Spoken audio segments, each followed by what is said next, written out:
سنتەریاییندا بۆ لێکۆڵینەوە گفتوگۆیەکی کراوەی لەژێر ناونیشانی هەمواری دەستوری عێراق و لێکەوتە و مەترسیەکانی لەسەر هەرێمی کوردستان بۆ چەند شارەزایەک و خەمخۆرێکی گەلی کورد لە شاری هەولێر ساز کرد.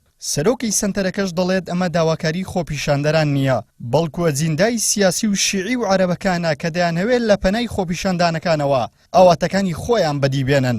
هەندێک گروپ و لایەن لە پەنای دەنجی شەقام و ناڕزایەتەکانی شەقام خۆپیشاندەرانەوە ئەیانەوێت ئەو ئەجندایان جێبەجێ بکەن و ئەو دەستورە بگۆڕن و عێراق بەرەو مەرکەزی ببنەوە و ئەو سیستەمی فیدراڵیە کە گەورەترین دەستکەوتی کوردە لەناو ئەم دەستوریە کە بەدەستی هێناوە لە چوارچێوەیە توانێتی کە هەرێمێکی فیدراڵ و قەوارەیەکی دامپێدراوی هەبێت لە چوارچێوەی دەستوری عێراقیان نەیهێڵن. بۆیە ئێمە ئەمڕۆ ئەم گفتوگۆکراوەیەمان بە ئەنجام گەیاند بە هەندێک پسپۆڕی یاسایی قسەی تێدا ئەکەن و دواتر ئامادەبووان گفتوگۆی لەسەر ئەکەن ڕاو سەرنجی خۆیان دەربن بۆی ئێمە ئەم دووبۆچوونانە و ئەو مەترسیانەی کە هەیە بتوانین کۆیکەینەوە بیدەین لایەنە پەیوەنددارەکان. پەرلەمانتارێکی پێشووی عێراقیش دەڵێت ئەم هەوڵەی گۆڕینی دەستور و بچووکردنەوەی پێگەی کورد لە دەستوری عێراق و بە تایبەت مادەی 140 هەوڵێکی کۆنی عەرەبە و لەلایەن شیعیەکانی عێراقەوە،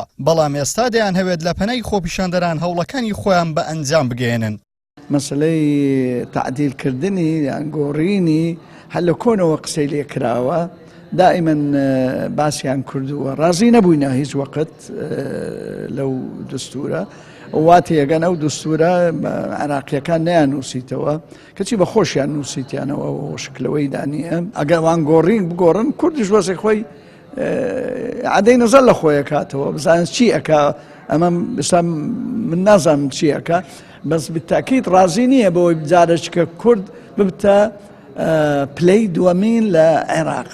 ئەنجومەنی نوێنەرانی عێراق لیژنەیەکی تایبەتی پێکهێناوە بۆ هەموارکردنەوەی دەستوری عێراق و لە کۆی 25 ئەندامی لیژنەکە 7 ئەندام کوردن. عیمران ئەمیر، کەناڵی ئاسمانی پەیام، هەولێر.